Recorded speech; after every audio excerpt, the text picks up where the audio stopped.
The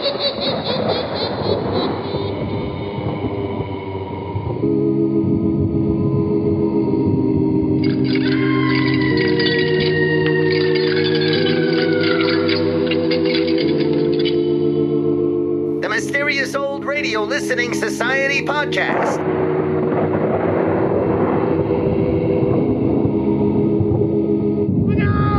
Welcome to the Mysterious Old Radio Listening Society, a podcast dedicated to suspense, crime, and horror stories from the golden age of radio. I'm Eric. I'm Tim. And I'm Joshua. We love mysterious old-time radio stories, but do they stand the test of time? That's what we're here to find out. In December of 2017, we each selected Christmas-themed episodes to listen to, and I chose an adaptation of Charles Dickens' other ghost story, The Signal Man.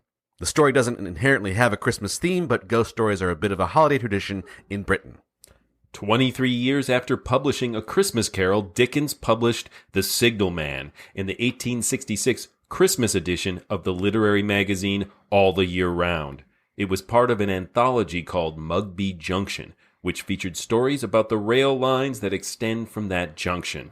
The story was adapted by several series, including Lights Out, Hall of Fantasy, Columbia Workshop, and Nightfall. The Weird Circle adapted the story under the name The Thing in the Tunnel. Suspense adapted the story for radio 3 times. The first featured Agnes Moorehead and aired March 23, 1953. It returned in November of 1956 featuring Sarah Churchill, and then again in February of 1959 featuring Ellen Drew. Given how many adaptations of the story exist, I thought it would be fun to make a holiday tradition of listening to a different version each December.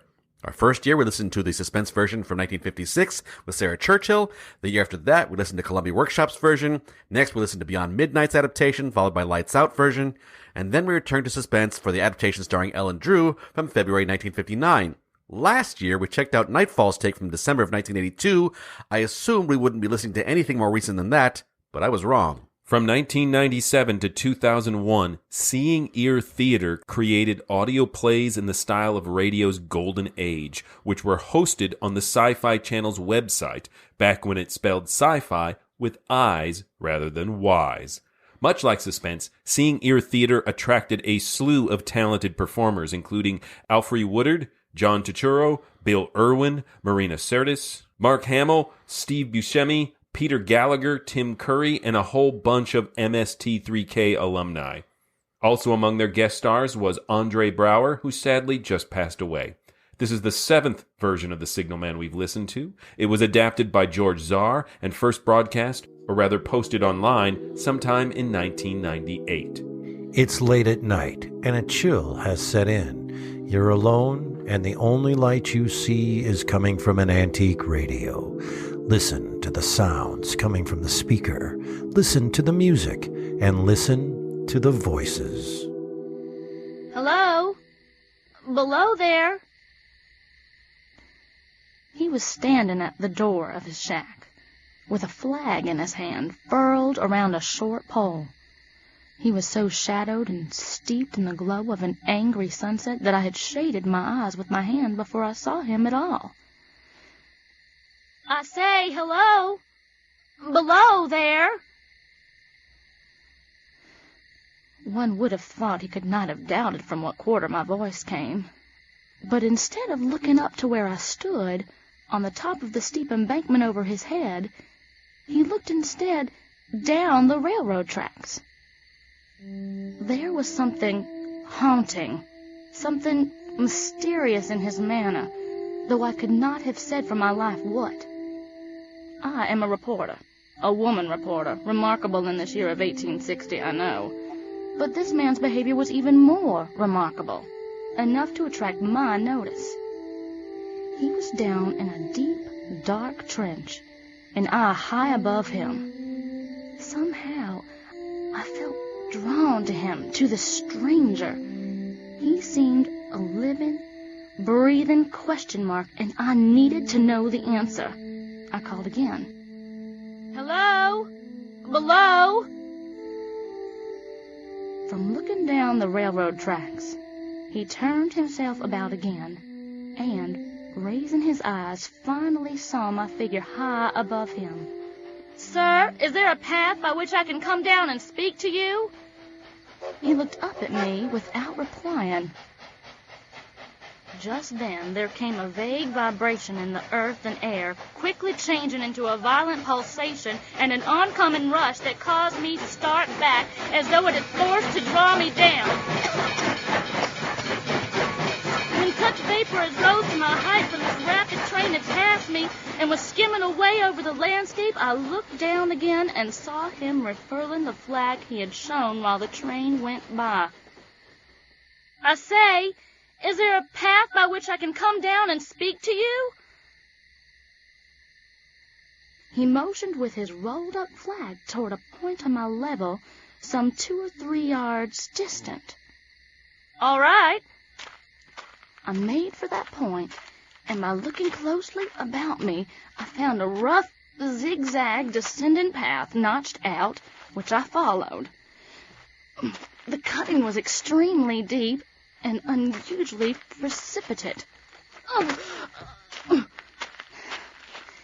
The path was made through clammy stone that became oozier and wetter as I descended. When I came down low enough upon the zigzag descent to see him again, I saw that he was standing between the rails on the way by which the train had lately passed, in an attitude as if he were waiting for me to appear. I stopped a moment. His attitude was one of great expectation and watchfulness. I resumed my downward way, and stepping out upon the level of the railroad and drawing nearer to him, saw that he was a dark, sallow man with a dark beard and rather heavy eyebrows. His post was in as solitary and dismal a place as ever I saw. On either side, a dripping wet wall of jagged stone, excluding all view but a strip of sky. The perspective, one way, only a crooked prolongation of this great dungeon. The shorter perspective, in the other direction, terminated in a gloomy red light, and a gloomier entrance to a black tunnel, in whose massive architecture there was a barbarous, depressing, and forbidding air. So little sunlight ever found its way to this spot that it had an earthy, deadly smell, and so much cold wind rushed through it that it struck chill to me as if I had left the natural world. I was near enough to him to have touched him, not even removing his eyes from mine. He stepped back one step and lifted his hand. This is a lonesome post to occupy, and, it riveted my attention when I looked down from up yonder. A visitor is a rarity, I should suppose. Not an unwelcome rarity, I hope. I'm sure what you see in me is merely a woman who has been shut up within narrow limits all her life. And who, being at last set free with my new occupation as reporter for the Daily Dispatch, has a newly awakened interest in great works such as railroads. He directed a most curious look towards the red light near the tunnel's mouth, and looked all about it as if something were missing from it, and then looked at me. That red light over there, it's part of your charge, is it not? Don't you know it is? You look at me as if you have a dread of me. I was doubtful whether I had seen you before. Where would you have seen me before? There. By that red light near the tunnel? Yes. My good fellow, what should I do there? However, be that as it may, I never was there. You may swear. I think I may. Yes, I am sure I may. And as a tree bears fruit, I, as a reporter, bear questions. Have you much to do here? Yes, I have enough responsibility, madam. But exactness and watchfulness are what is required of me. Actual work, manual labor, To change the signal, to trim those lights, and to turn this iron handle now and then, that is all I have to do. And the long hours? Ah, well, the routine of my life has shaped itself into that form, and I have grown used to it. In the time I have been down here, during the slack time, I have taught myself a second language. I have also worked at fractions and decimals and tried a little algebra. But it is damp. Follow me into my shack with your questions, madam. I have a fire burning to fight this chilly night, and several chairs we may use. Thank you, sir. Is it necessary when on duty always to remain in this channel of damp air?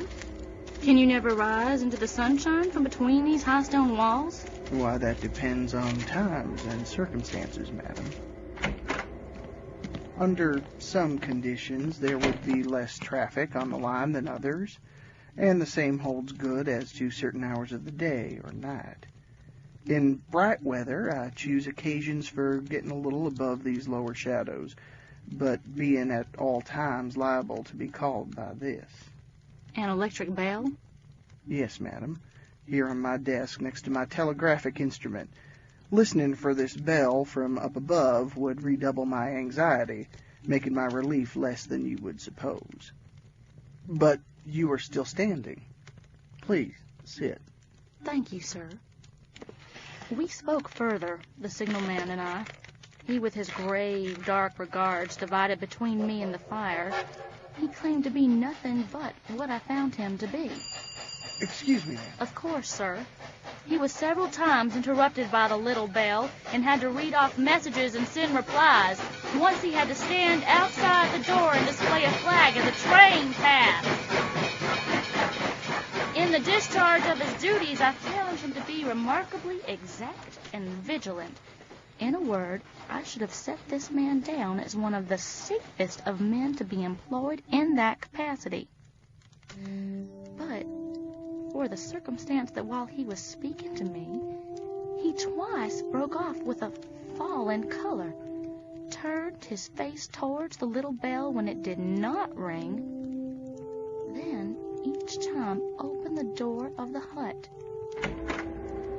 and looked out towards the red light near the mouth of the tunnel. On both these occasions, he came back to the fire with an inexplicable air upon him. Said I when I rose to leave him, you almost make me think that I have met with a contented man. I believe I used to be so, but I am troubled, madam. I am troubled. With what? What is your trouble?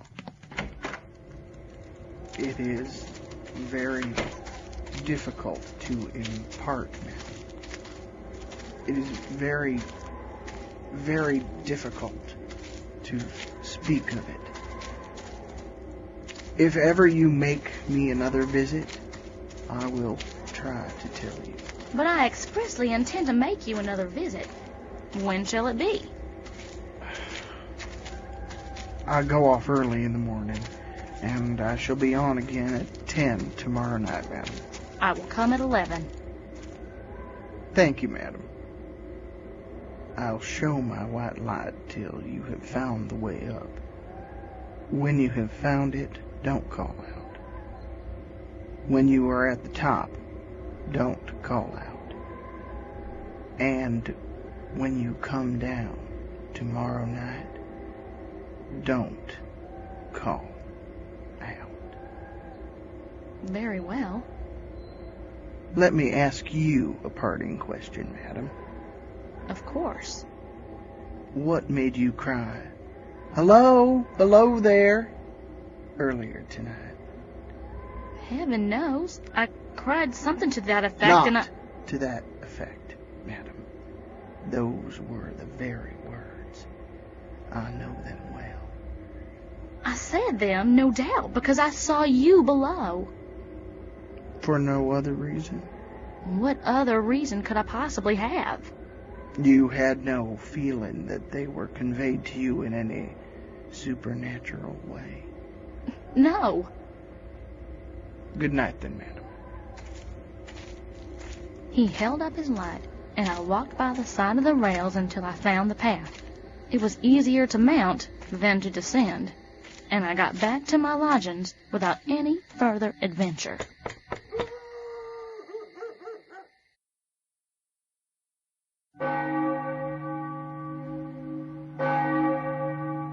Punctual to my appointment, I placed my foot on the first notch of the zigzag next night as the distant clocks were striking 11.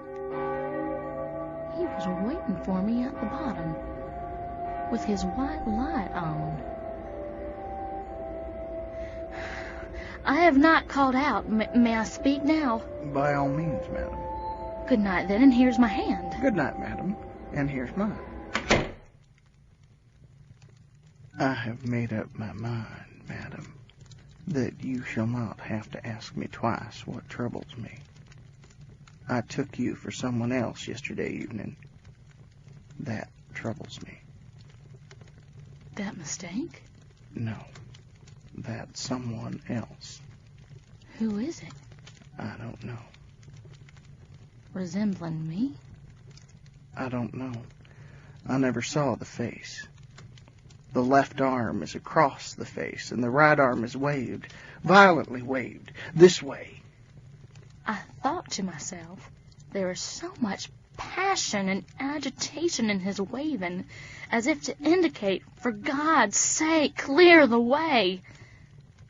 The signalman continued his story. One moonlit night, I was sitting here, when I heard a voice cry, "Hello! Below there!" I started up, looked from that door, and saw this someone else, standing by the red light near the tunnel, waving as I just now showed you. The voice seemed hoarse with shouting, and it cried, "Look out! Look out!" And then again, "Hello! Below there! Look out!"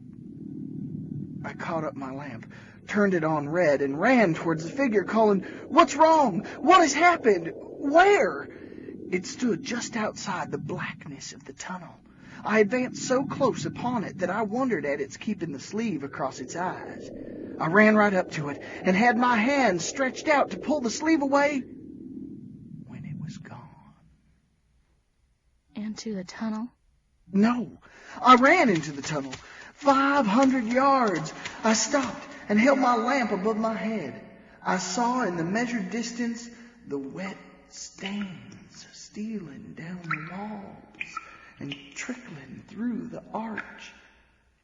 I ran out again, faster than I had run in, for I have a mortal abhorrence of the place upon me. I looked all round the red light with my own light, and I went up the iron ladder to the gallery atop of it, and I came down again, and I ran back here.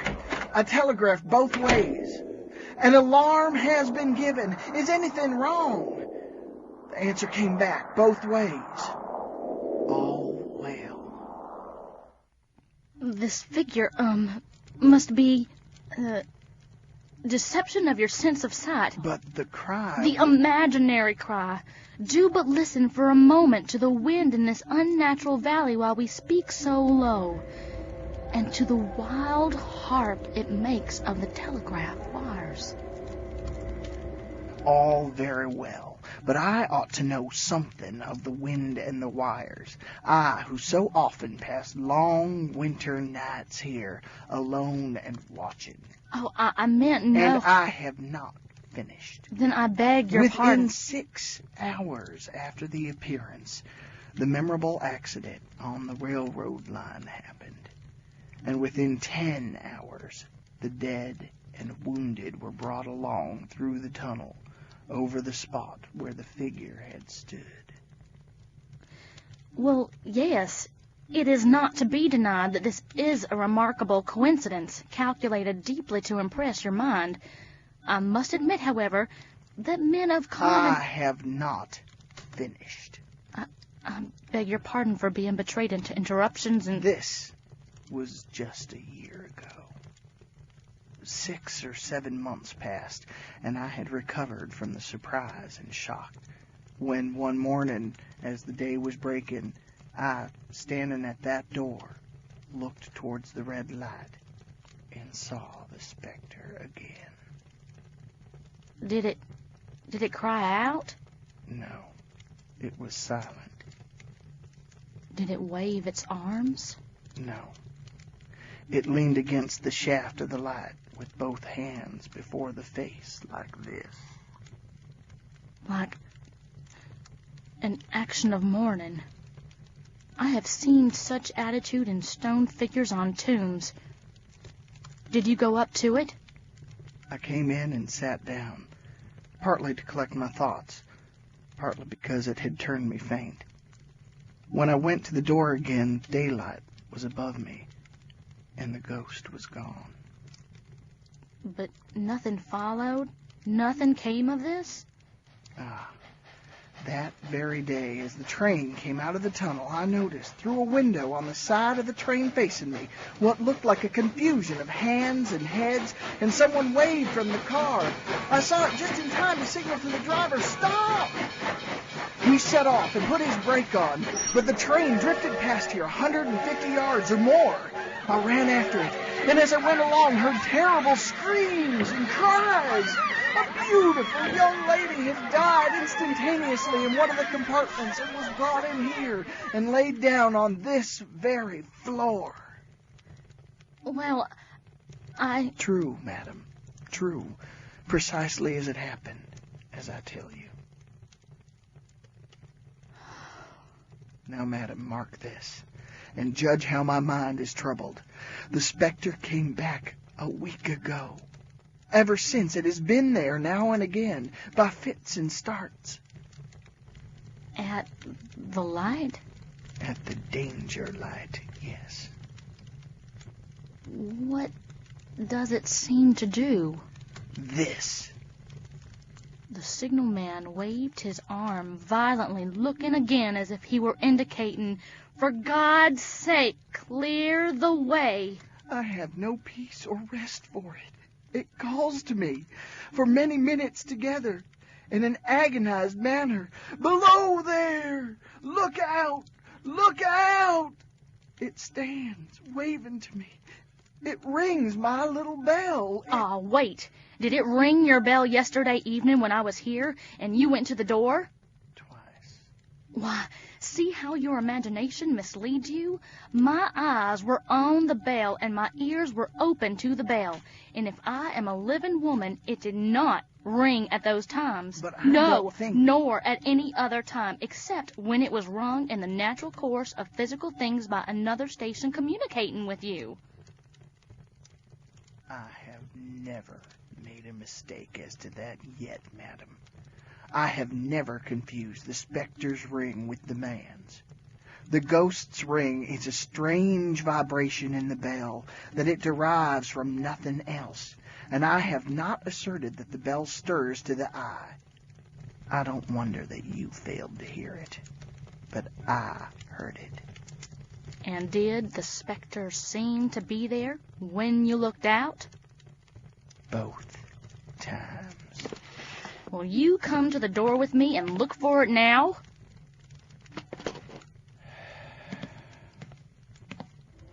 There is the danger light. There is the dismal mouth of the tunnel. There are the high, wet stone walls of the cutting. There are the stars above them. Now, do you see it?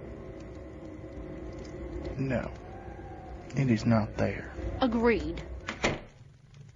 By this time you will fully understand, madam. What troubles me so dreadfully is the question, what does the specter mean? I'm not sure I don't fully understand. What is its warning against? What is the danger? Where is the danger? There is danger overhanging somewhere on this railroad line. Some dreadful calamity will happen. It is not to be doubted this third time after what has gone before. But surely this is a cruel haunting of me. What can I do if I telegraph danger on either side of me or on both? I can give no reason for it. I should get into trouble and do no good. No, they would think I was mad. Message, danger, take care. Answer, what danger? Where? Message, don't know, but for God's sakes, take care. They would displace me. What else could they do? You mustn't torture yourself. You are a conscientious man, oppressed beyond endurance by an unintelligible responsibility. Oh, when it first stood under the danger light, why not tell me where that accident was to happen, if it must happen? Why not tell me how it could be averted, if it could have been averted? When on its second coming it hid its face, why not tell me instead, she is going to die, let them keep her at home? If it came on these two occasions only to show me that its warnings were true, and so to prepare me for the third, why not warn me plainly now? And I, Lord help me, a mere poor signalman on this solitary station. Why not go to somebody with credit to be believed and power to act? Setting aside all question of reality or unreality, I told him that whoever thoroughly discharged his duty must do well, and that at least it was his comfort that he understood his duty, though he did not understand these confounding appearances. In this effort, I succeeded far better than in the attempt to reason him out of his conviction. He became calm. The occupations incidental to his post, as the night advanced, began to make larger demands on his attention, and I left him at 2 a.m. I had offered to rouse friends, and we would all stay through the night, but he would not hear of it. I see no reason to conceal that I more than once looked back at the red light as I ascended the pathway, that I did not like the red light, and that I should have slept poorly if my bed had been under it. Nor did I like the 2 sequences of the accident and the dead girl. I see no reason to conceal that either. Home late from your newspaper travels, ma'am? But what ran most in my thoughts was the consideration, how ought I to act, having become the recipient of this disclosure? I had proved the man to be intelligent, vigilant, painstaking, and exact. But how long might he remain so in his state of mind? He held an important trust. Would I like to stake my own life on the chances of his continuing to execute it with precision? I ultimately resolved to accompany him to the wisest medical practitioner we could hear of in these parts, and to take his opinion. A change in the signalman's time of duty meant he would be off an hour or 2 after sunrise and on again shortly after sunset. I told him I would return accordingly. Unable to overcome a feeling that there would be something treacherous in my communicating what he had told me to his superiors and the railroad, I would keep the signalman's secret for the present. Next evening was a lovely evening, and I walked out early to enjoy it. The sun was not yet quite down when I traversed the field path near the top of the deep cutting. I would extend my walk for an hour, I said to myself, half an hour on and half an hour back, and it would be time to go to my signalman's shack. Before pursuing my stroll, I stepped to the brink and mechanically looked down at the point from which I had first seen him. I cannot describe the thrill that seized upon me when, close at the mouth of the tunnel, I saw the appearance of a man, with his left sleeve across his eyes, passionately waving his right arm. But then I saw that this appearance of a man was a man indeed, and that there was a little group of other men standing at a short distance, to whom he seemed to be rehearsing the gesture he made. With a flashing self-reproachful fear that fatal mischief had come of my leaving the signalman alone there, and causing no one to be sent to overlook or correct what he did, I descended the notched path with all the speed I could make. The danger light was not yet lighted. Against its shaft, a little low hut, entirely new to me, had been made of some wooden supports and tarpaulin. It looked no bigger than a bed. Gentlemen, what is the matter? Signal man killed this morning, ma'am. Not the man belonging to that shack. Yes'm. Not the man I know. You'll recognize him, ma'am, if you knew him. He's under the tarpaulin here. His face is quite composed. Here. Oh, please, pull the cover back over Yes, his... How did this happen? How did this happen? He was cut down by an engine, ma'am. No man in these parts knew his work better, but somehow he was not clear of the outer rail. It was just a broad day. He had struck the light, had the lamp in his hand.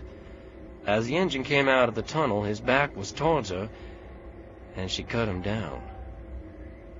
That man drove her, and was showing us how it happened. Show the lady, Come Tom. around the curve in the tunnel, ma'am. I saw him at the end, like as if I saw him down a perspective glass. There was not time to check speed, and I knew him to be very careful. As he didn't seem to take heed of the whistle, I shut it off when we were running down upon him, and called to him as loud as I could call. What did you say? I said, below there, look out, for God's sake, clear the way. Ah! That is what you said? Oh, it was a dreadful time, ma'am. I never left off calling to him. I put this arm before my eyes not to see, and I waved this arm like this to the last, but it was no use. That warning. They were the very words that the signal man repeated to me as haunting him. Pardon, ma'am? But those other words, I myself, not he, used them to describe the wild hand gestures. But I said them only in my mind. That was The Signalman from Seeing Ear Theater here on the Mysterious Old Radio Listening Society podcast. Once again, I'm Eric. I'm Tim. And I'm Joshua. And that is our 7th Signal Man. 7 years now we've done a Signal Man. And we've had some good ones and we've had some terrible ones. And before we launch into this one, seriously, the list, how many do you know of remain that My sketched out plan is we'll make it to 10 years. 10 years. Okay. Is the Agnes Moorehead ones That coming is up? year 10. Ah, that a boy. Save it for the last. So we'll have to come up with something else after that. Yeah. Here in general is my thought on this particular Signal Man. It was really difficult to listen to Sandy the Squirrel from SpongeBob SquarePants for 30 minutes. I'm not sure where this discussion is going to go on because I got really sideswiped, waylaid. I was trying to combine those two words. Sidelaid. I was sidewayed. Caught in a bear trap. Is it the woman that plays Sandy the Squirrel from SpongeBob SquarePants? It is not. But she is a voice actor. Because, wow. See, I had a totally different response because it struck me as a Dickensian Blanche Dubois. And all I could think of was a signal man named Desire. Hilarious. Right. I'm writing that. I also thought, this is the hardest episode of Reba I've ever listened to. I could not get past her voice. I couldn't do it. Loved her voice personally. Really? I was really engrossed by that choice, and that got me through. I was less impressed by the gentleman who played the signal man. And didn't like him either. That was the show's biggest Achilles heel to me. The signalman's got to be there. And He's supposed to be scary or something. He just didn't deliver. Pretty dry reads. Yes, that's my main response to this is they made some really bold choices with these characters to change the setting, a lot of things about these characters, and I felt like she delivered to that idea well, and he did not as well. Yeah, they changed so much setting. It felt contemporary, but didn't change the language. Wasn't contemporary. It was just American, clearly, because she says it's 1860. Right. Okay. I understand that. But I had the same felt contemporary with old language. In my head, it was like Raising Arizona, of like these simple, humble country folk talking in a very high diction. Which drew me in, and my disappointment, ironically, was that it adhered so closely to the short story.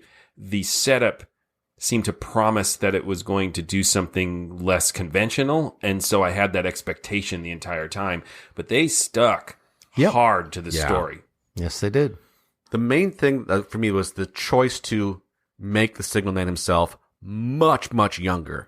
That jumped out, and his performance was also very muted, and he didn't really try to give any foreshadowing or hints of regret or guilt. He just seemed not there. There needs to be a lot of depth to this character. Well, Merry Christmas, everybody. Thanks for tuning in. I think the other problem with the signalman is it's critical that he elicits the listener's sympathy.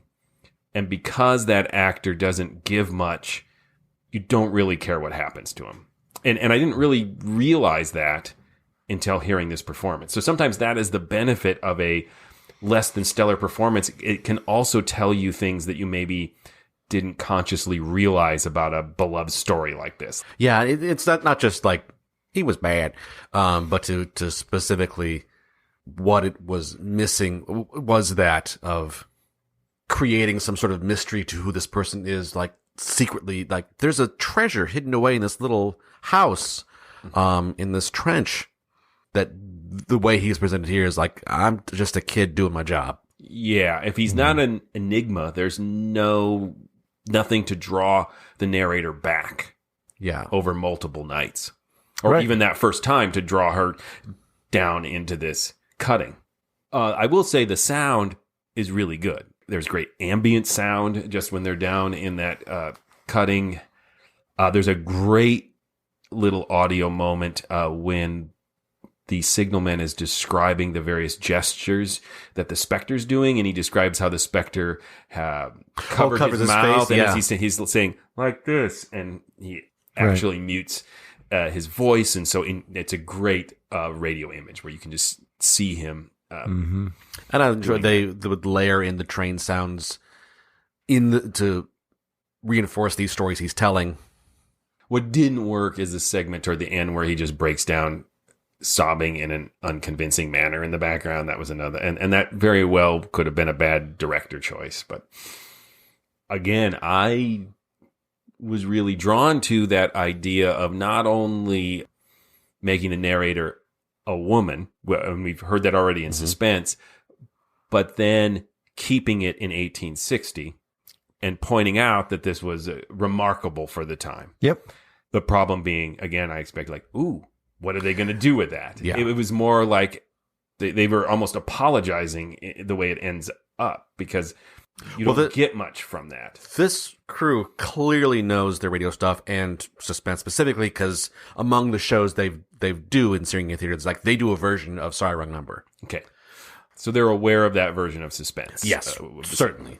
So I think they knew that choice to make the narrator a woman and liked it, went along with it, and for whatever reason chose to stick more religiously to the actual text than some of the other changes that the Suspense version does.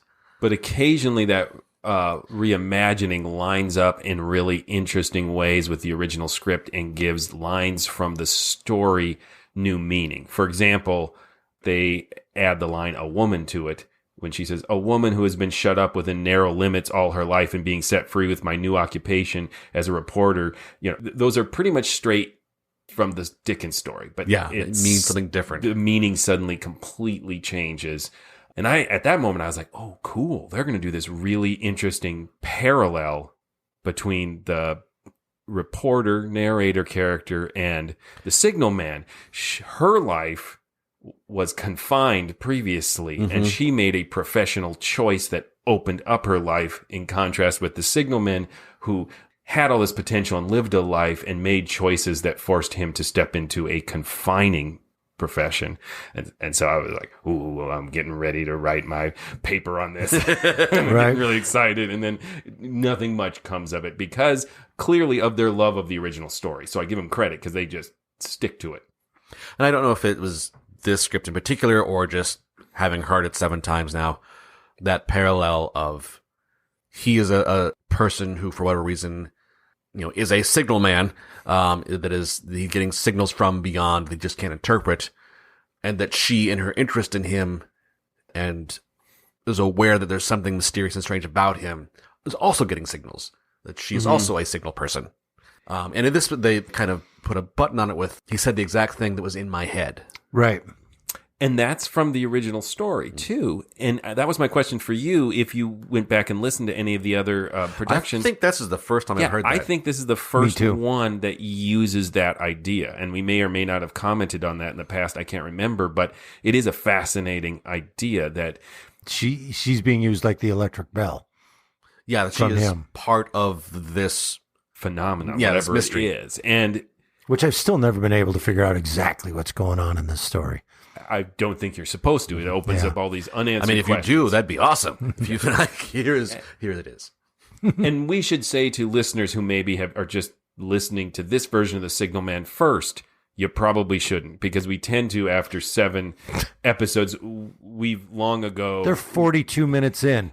We long ago delved into the plot mechanics of the actual story, so it's not something that we tend to go over for the 7th time. But because this is new, this element where it underscores that the words spoken by the conductor were words that she only thought in her head and attributed to the gestures made by the signalman, creates this whole question of whether any of this would have played out as it did if she had not walked down those steps into the cutting.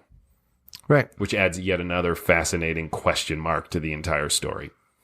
I in the same vein of like, this sounds cool, I wonder what they're going to do with it, and nothing is the answer, is that whole idea of, even though we've not listened to, I think, any British versions, we've listened to Australian, Canadian, a lot of American, but this is the first one that actually moved the whole story to America. Yeah.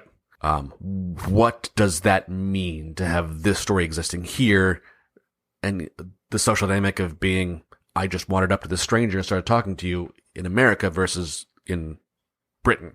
And apparently it doesn't mean anything. Nope. Just meant accents. Yep. Which accent do you do better? Southern or English? Right. Southern. All right, we're in Arkansas. I do a hell of a Sandy the Squirrel from SpongeBob impression. Would you like to hear that for 30 minutes? That's all you got. It really is all I got for this, because this was the other thing I was thinking is that last year we listened to Nightfall, and we were expecting like the big contemporary weird adaptation of what's this going to be, and they zigged when we were expecting a zag and this is a very classic, highly adept adaptation that is right in line with the sorts of things you might have already heard. So this is now like, this is the weird contemporary one, and it's a little weirder, but am I right in remembering that we all agreed last year that the Nightfall one was the best, or one of our favorites? It was much better than we expected, and it was excellent. Sarah Churchill's still our favorite one, or is the Ellen Drew is the one that we hated, right? Yeah, the Ellen Drew one with from Suspense. Sarah Churchill is still my favorite one, but Nightfall was up there, and that came down to performances. Right.